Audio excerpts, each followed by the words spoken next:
to be revealing my entire bracket for the NCAA volleyball tournament from the first round all the way to the national championship. I've got my full bracket here, and I'm going to take you through all my picks, all of my upset picks, the whole thing. So if everybody's just joining now, I'm going to fill out my bracket for the 2023 NCAA volleyball tournament live with you guys. So we're going to start with the upper left quadrant. In this quadrant, we've got number 1, Nebraska, number 2, Kentucky, the 3 seed Arkansas, and the 4 seed Florida. So to be honest with you, even though this is the top seeded Nebraska Huskers, I kind of think this is one of the most difficult quadrants in the entire bracket. I mean, there's 8 SEC teams that got into the tournament, and Nebraska has 4 of them in their region. Not to mention Florida kind of snuck into that 16 spot. A lot of people were maybe expecting Georgia Tech or Penn State to get that last hosting spot, and Georgia Tech is in this region. So they're not even a seed or a host in this region, and they're in here when they very much so could have been. So UF had the better body of work with multiple top 10 wins in the beginning of the season. But since they lost their setter, Alexis Stuckey, Kira Hudson, and now their star middle, Anna Dixon, I mean, since losing Stuckey, they've lost 9 matchups. So I'm going to pick Georgia Tech for the upset here. They've got incredible servers. Bianca Bertolino just headlines that team. And even when she's having an off game, we've seen Tamara Otani go off this year as well. So they would then have to match up against Nebraska. And I think the Huskers have one of the best defenses in the country. That's not an I think, that's an I'm sure that they do. So I think they'll be able to stay in system and attack Georgia Tech. I'm going with the Huskers there. Okay, and then in this bracket, I have Baylor upsetting James Madison. I like to go with more experience against top caliber teams. Baylor plays in the Big 12, so they definitely have that, and I think that's going to pay off in the postseason. So then that would lead us to a third rematch I have between Arkansas and Kentucky. Just an SEC battle here. The Wildcats have won both regular season matchups. One was in 5 and one was via sweep at the end of the season.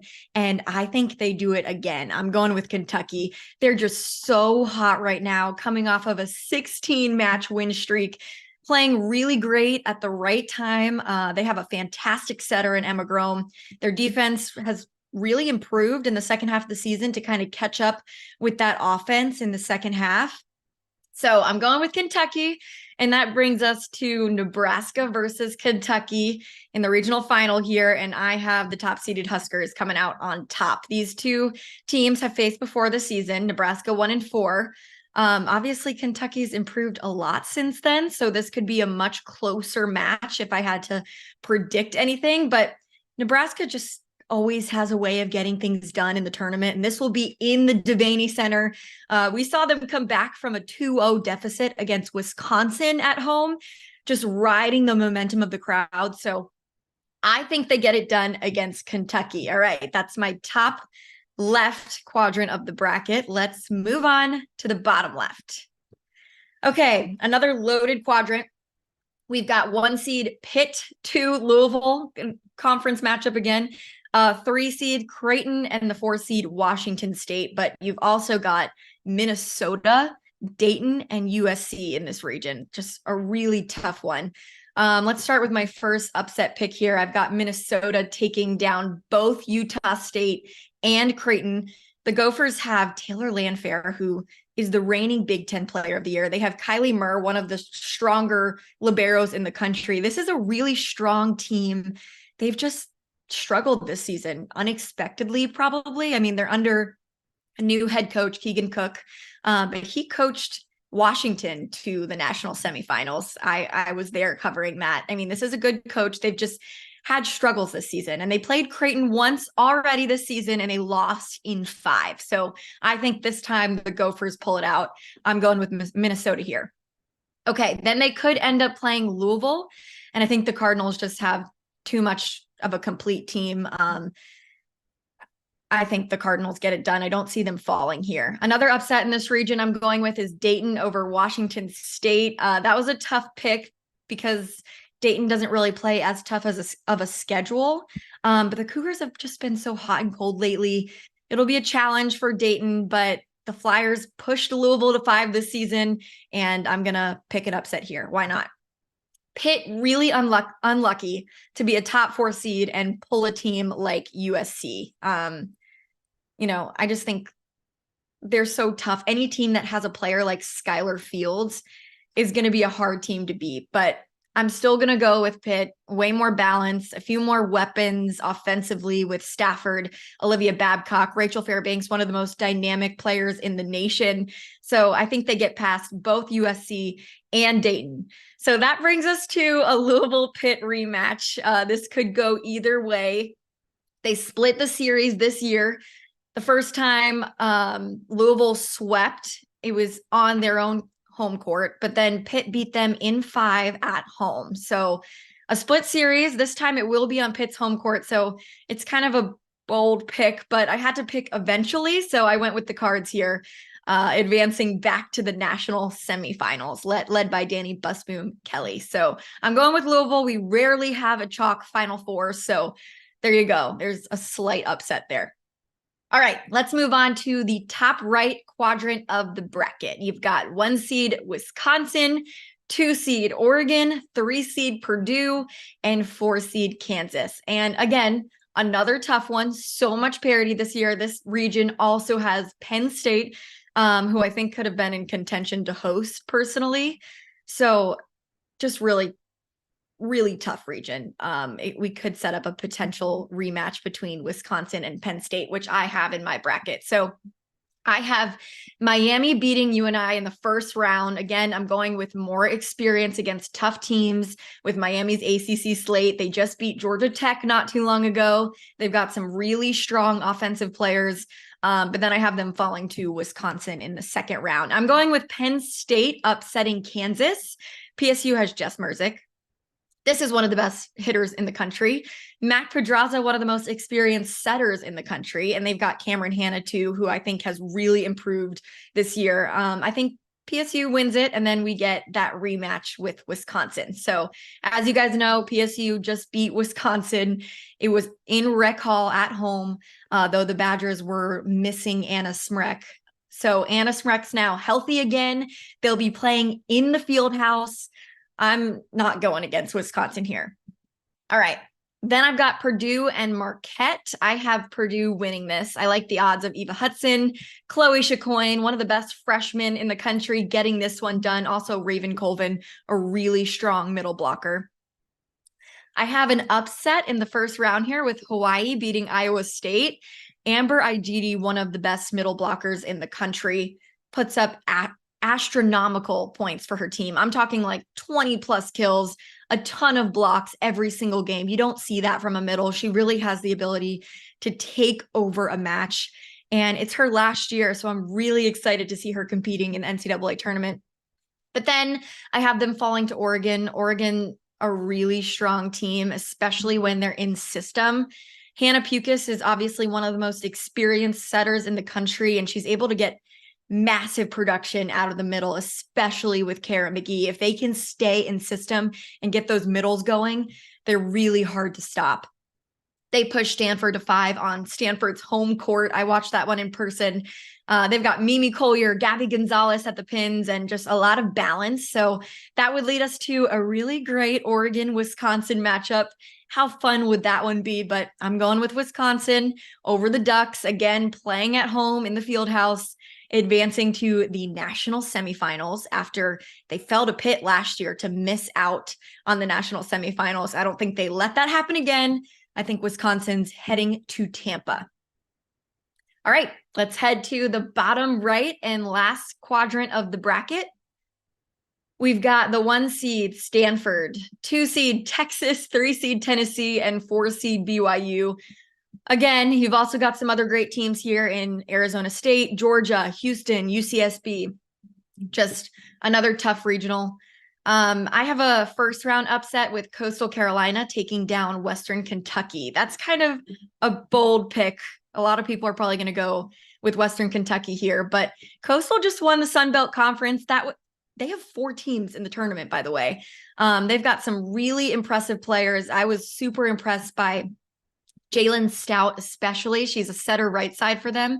She's got 14 double doubles this season. So I wanted to pick an upset here. Let's go with Coastal. I have them losing, though, to Tennessee, and a great Texas-Tennessee matchup. This one was really tough for me to pick. I'm probably going to get a lot of slack on this one, understandably so. I originally picked Texas.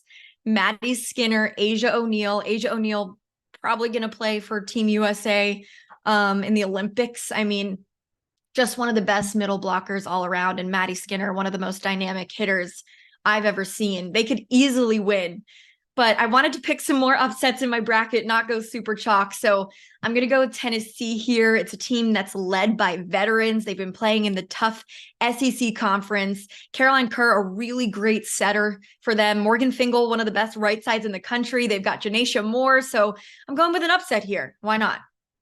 Few more upsets in this region. I have Georgia upsetting Arizona State and BYU, advancing all the way to the Sweet 16. ASU is just really unlucky to draw a team like Georgia in the first round. They've got Sophie Fisher, who's the SEC Player of the Year. Again, another middle that has astronomical numbers. She can take over a game. She's been so impressive for them this season. Casey Evans, another really impressive arm that they have. So I'm going with the Dogs here over ASU and BYU. I picked UCSB to upset Houston, but then fall to Stanford, who I think will take down Georgia and Tennessee to advance to the national semifinals. Stanford's just another team that missed out last year when they fell in 5 to San Diego. They returned their entire lineup. This is one of the most complete teams in the nation. Kendall Kipp in contention for National Player of the Year. Katie Baird, another really great player for them. And then I personally think Cami Minor is just the best setter in the country. They've got so much experience. And if you think of their story, if you look back to 2019, one of the most prolific Stanford senior classes of all time, Catherine Plummer, Adriana Fitzmaurice, Morgan Hentz, Jenna Gray, just the best senior class ever. Kendall Kipp, McKenna Vicini, and Katie Baird were sitting on the sideline just watching their elders win that national title. Stanford fell off the map, and now they led their team all the way back to the top of college volleyball. And now they're going to compete for a national championship themselves as the Stars. So that's just a great story. And I think in their 5th season, I don't see them not making it back to the national semifinals, though they have a tough road. Okay, so that's my entire bracket. You can kind of take a look at it here. This was not easy to fill out. And that leads us to our national semifinals, which are going to be in Tampa this year. And it'll give us a matchup of Nebraska versus Louisville and Wisconsin versus Stanford. Just unbelievable matchups.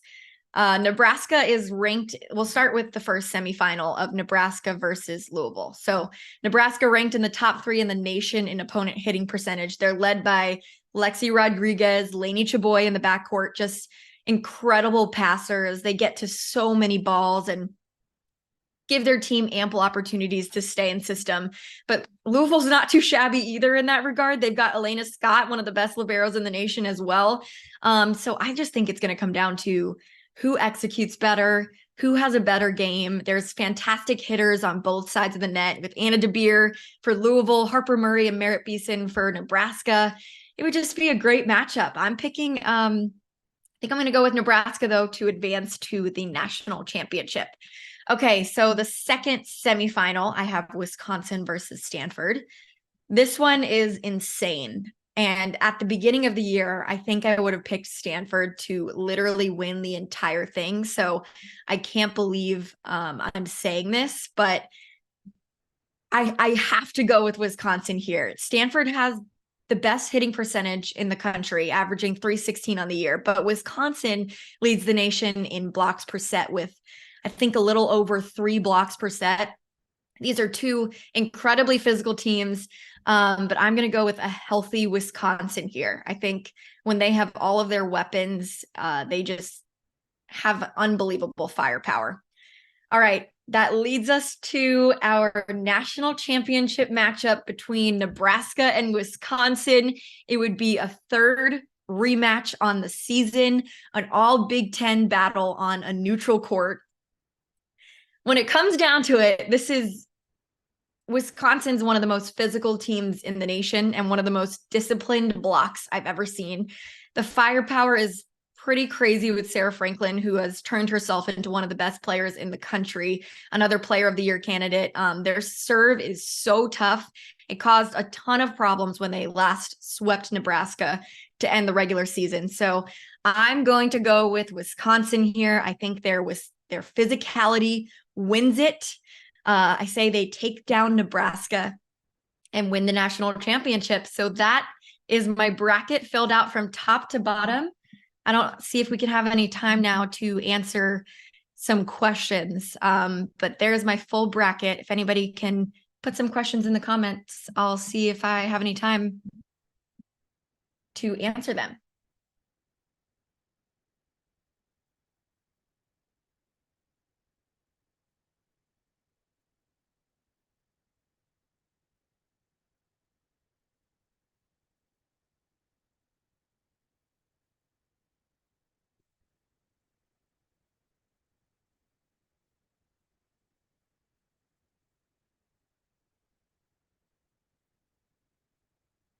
One second, guys, just trying to pull up some questions here. See if I can get to any of them.